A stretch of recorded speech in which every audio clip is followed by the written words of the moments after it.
Tinitingnan ng Senado kung may kapabayaan ng ahensya ng gobyerno sa pag-iimbestiga sa paglabag ng grupong Socorro Bayanihan Services Incorporated sa kanilang mga miyembro. Ayon kay Senator Ronald Bato de la Rosa, dapat una pa lang nakaalerto na ang mga otoridad sa lugar kung kaduda-duda ang paglaki ng grupo. Sinabi pa ng mambabatas, nasa bundok ang sitio kapihan ng SBSI kaya naman posibleng naaabuso na rin nila ang kalikasan. Samantala, tiniyak naman ni De La Rosa na magiging patas ang kanilang gagawing pagdinig para mapatunayan kung may sala ba ang leader nilang si J. Renz Kilario alias Senyor Aguila.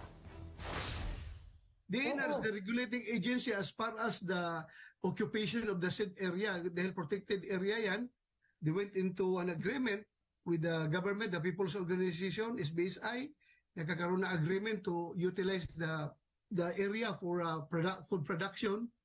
They were even prohibited to enter inside the kapihan.